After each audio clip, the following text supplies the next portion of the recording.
Հիսուս Քրիստոսի խաղաղությունը բոլորիս։ Տերը օրհնի ամեն մեկիս կյանքը, ամեն մեկիս ընտանիքները, մեր հարազատներին եւ այն բոլոր մարդկանց, ովքեր որ տրված են մեզ Հիսուս Քրիստոսով։ Ուզում եմ այսօր խոսել մի շատ կարևոր բանի մասին,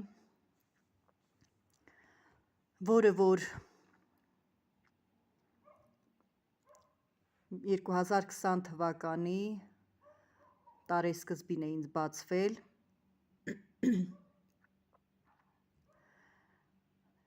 COVID կոչված պանդեմիայի այդ ծանր օրերին, երբ որ բոլորս տներում փակված էինք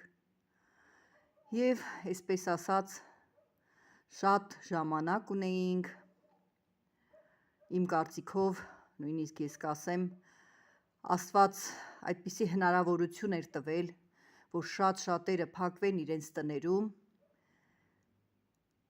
խոսքս հավատացյալ մարդկանց մասին է, եւ ժամանակ գտնեն Աստծո հետ մտերմիկ շփման։ Ուրեմն ստացվեց այնպես, որ 2020 թվականի այդ տարեսկզբի առաջին ամիսներին գտնվում էի Ռուսաստանի Դաշնությունում եւ հարազատներիցս հեռու, կոնկրետ նկատի ունեմ հայրս այդ ժամանակ իր ծերության վերջին պահերն էր ապրում, հորիցս հեռու եւ անհանգստություններ ունեի իմ սրտում նրա կողքին լինելու, որպես հավատացյալ քրիստոնյա, Աստծուն պաշտող մեկը, մտածում էի լինեի հայրիկիս կողքին եւ իր այդ վերջի ժամանակահատվածում գուցե հաջողության հասնեի նրան Աստծո հետ հաշտեցնելու, մտերմացնելու գործում։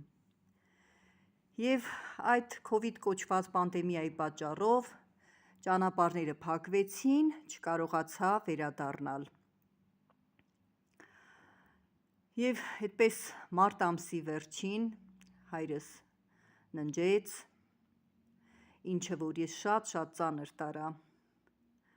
Ընդհանրապես այսպիսի խոսք կա, երբ որ տարիքով մեծ անձնավորություն է այս կյանքից հեռանում, կողքից նայողները ինչ որ միտեղ թեթևությամբ են նայում դրան, համեմատաբար թեթև են նայում, ասում են դե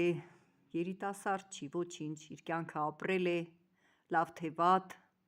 այսպես։ Բայց ես քանի որ Աստծո գիտությունը իմ որոշակի չափի մեջ խորը ուսումնասիրած մարդ, ինքս ինձ այդպիսի մարդ եմ համարում, համենայն դեպս, շատ ծանր տարա հորս այս կյանքից հեռանալը, որ ես նրա կողքին չէի, գոնե վերջին պահին կարողանայի խնդրել նրան ինչ-որ մի կերպ Հիսուս Քրիստոսի անունը կանչել։ Եվ այդպես, երբ որ ես մի շաբաթ այդպես տառապանքի մեջ էի, կարելի է ասած աշխարհի սովորական մարդկանց նման իմ սուգս էի ողբում, իմ ծնողիս կորուստն էի ողբում, չէի կարողանում աղոթել, որովհետև Աստծուն գոհանալու ինչ որ բան չէի գտնում, ինչի համար այդ պահին կարող էի գոհանալ։ Եվ այդպես մեկ շաբաթ անցավ, շատ ծանր սգի մեջ էի,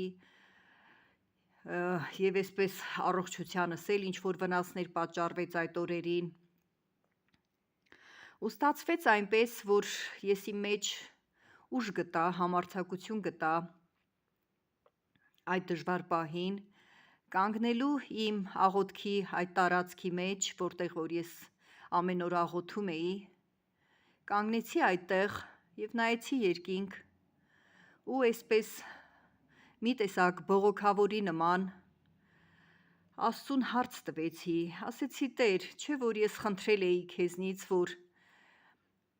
այնպես կազմակերպես, որ ես իմ հայրիկիս վերջի պահին լինեմ իր կողքը։ Ես ընդամենը Ռուսաստանում հյուր էի և խնդրել էի Աստծուն, որ այդ իմ կարճ ժամանակը մնամ, վերջացնեմ ու վերադառնամ, լինեմ հայրիկիս կողքը։ Ու այդպես մի տեսակ Աստծուն մեղադրելով բողոքս արտահայտեցի և ասեցի Տեր, դու տեսնում ես, որ ես չեմ կարողանում անգամ աղոթք անեմ։ Չգիտեմ ինչի համար աղոթեմ, ինչպես աղոթեմ, աղոթելու ցանկություն էլ չունեմ, որովհետև հայրս այս կյանքից հեռացել է ու ես վախենում եմ գիտակցել, որ նա միգուցե նրա հոգին դժոխքում կգտնվի։ Եվ այդպես ստացվեց այնպես, որ շատ զորավոր Աստծո հոգու հպում ունեցա այդ պահին։ Աշխարհիկ մարդիկ դա չեն հասկանա, բայց հավատացյալ աստվածապաշտ մարդիկ դա կհասկանան, որ դա գերբնական բան է, երբ որ Աստծո Սուրբ Հոգին այդպես հպվում է և չես էլ հասկանում, թե ինչպես ծնկեցիր, իջար ծնկների վրա, այնուհետև այսպես կարծես թե հալվեցի, երեսի վրա ընկա և այդ պահին կարծես ամբողջ երկինքը բացվեց իմ առջև, դա մի ուրիշ երկինք էր, այն սովորական երկինքը չէր, ինչ որ մենք տեսնում ենք, շատ այսպես ազդեցիկ տեսարան էր և ես արտասվում էի այդ պահին, ոչինչ չէի կարողանում խոսել, միայն իմ աչքերից հոսում էին, շատ վարար արցունքներ էին հոսում այդ իմ տեսիլքի ժամանակ և այդ պահին երկնքից մի ամպ իջավ, այսպես շատ փառավոր, աննկարագրելի գեղեցիկ ամպ իջավ, ամպի քուլա, այսպես ասած, և այդ ամպի քուլայի վրա կանգնած էին իմ հանգուցյալ ամուսինը, որ շատ վաղ տարիքում էր ննջել, նրա կողքը կանգնած էր իմ մայրը, որը որ 2016 թվականին էր ննջել տիրոջով, մայրիկիս կողքին կանգնած էր հայրս և նրանցից շատ այսպես փառահեղ լույսեր էին ճառագում, նրանց դեմքը աննկարագրելի գեղեցիկ էր ու փայլում էին երեքն էլ ու այսպես գլուխները կիսախոնարհած, նրանք երեքն էլ իրենց ողջ էությամբ շնորհակալություն էին հայտնում ինձ, ես այդ խոսքերը կարծես թե լսում էի իմ հոգու մեջ, շնորհակալ եմ քեզանից, որ քո բարեխոսական աղոթքների միջոցով փրկված եմ և իմ հոգին Հիսուս Քրիստոսի հավիտենական փառահեղ արքայությունում է, այդ խոսքերը ես լսում էի հոգուս մեջ և իմ այդ վարար արցունքները շարունակ հոսում էին իմ աչքերից և փոխարինվեցին այդ արցունքները ավելի շատ այսպես ուրախության արցունքների, որովհետև այդ տեսիլքը անհնար էր չհասկանալ, չընկալել, շատ փառահեղ էր և այդպես ես ուղղակի հարցրի Տիրոջը, ասեցի Տեր Հիսուս, ես տեսնում եմ, որ իմ ամուսինը, իմ երեխաների հայրը, իմ մայրս և իմ հայրս քո մոտ են գտնվում, բայց Տեր, ասացի, ինչպես կարող է այդպես լինել, քանի որ նրանցից և ոչ մեկը ոչ մի Սուրբ գրային մկրտություններով մկրտված չէին, ոչ Սուրբ Հոգով էին մկրտված, ոչ ջրով էին մկրտված։ Այդպես հարց տվեցի Աստծուն եւ պատասխանս շատ այսպես տպավորիչ եղավ, շատ հասանելի եղավ իմ մարդկային հոգուն, իմ հասկացողությանը, իմ ողջ էությանը եւ ուզում եմ այդ պատասխանը այսօր փոխանցել բոլորիդ։ Սա շատ հաստատուն է, եթե ինչ-որ մեկը կհակառակի, թող Տերը ուղակի ողորմություն անի, օրհնի, բացի այդ հակառակվող մարդու միտքը, որ հասկանան, սա ինչ պատասխան էր։ Ուրեմն, սիրելիներս, Սուրբ Գիրքը կարդացել եք, Ավետարանը կարդացել եք, Հիսուս Քրիստոսի խաչելությունից շատ լավ տեղյակ եք, երբ որ նրա երկու կողքերին ավազակներ էին խաչել, այդ ավազակներից մեկը հենց խաչի վրա այդ մահանալու պահին ընդունեց Հիսուս Քրիստոսին եւ այդ ավազակն էլ ոչ մի մկրտություններով մկրտված չէր։ Եվ Տեր Հիսուսը ինչ ասեց նրան, ասեց. «Ճշմարիտ, ճշմարիտ եմ ասում, այսօր դու դրախտում ինձ հետ կլինես»։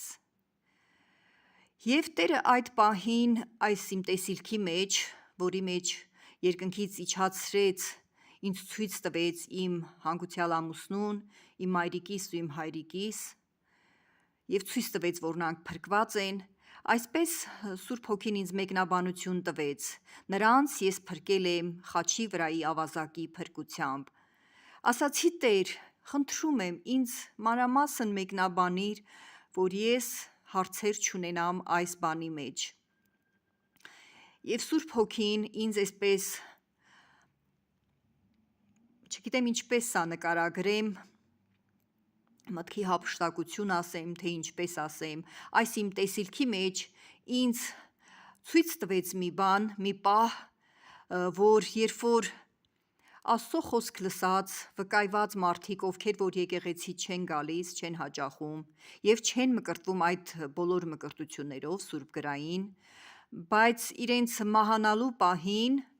երբ որ հոգին մարմնից պիտի զատվի, այդ պահին մարդուն այցելում են եւ Աստծո երկնային հրեշտակները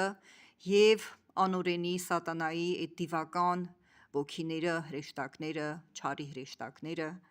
եւ այդ մարդը հասկանալով, քանի դեռ այդ վերջի վայրկյաններին իր գիտակցության մեջ է լինում, իր հոգին համաձայնեցնում է երկնքից իջած Աստծո հրեշտակներին ու հանձնվում է նրանց։ Սա հենց խաչի վրայի ավազակի փրկությունն է։ Ես այսպես խորը սպառիչ պատասխանը ստացա այս իմ տեսիլքի մեջ եւ իմ հոգին խաղաղվեց, արցունքներս դադարեցին, մի աննկարագրելի ուրախություն, այսպիսի ցնծություն լցվեց իմ մեջ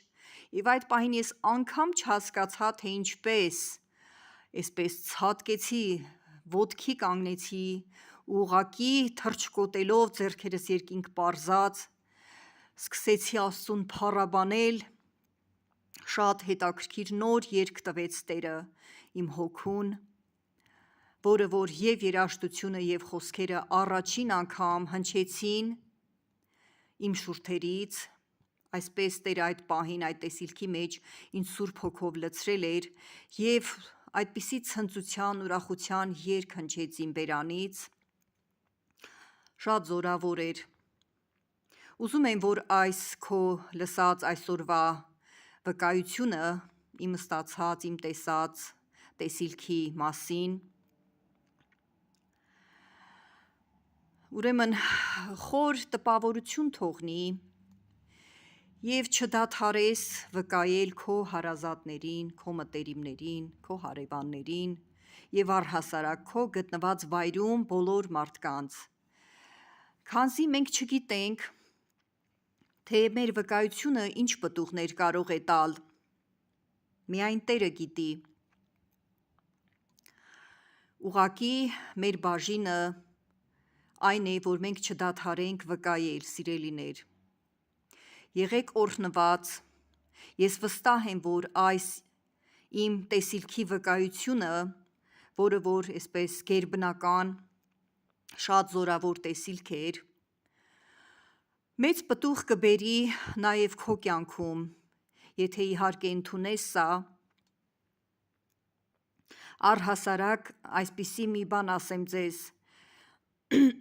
ես իմ լսած բոլոր ինֆորմացիան, որը որ այսպիսի ուսուցման նման է, ինչ որ մեկը փորձում է ուսուցանել, սովորացնել մեզ մի բան,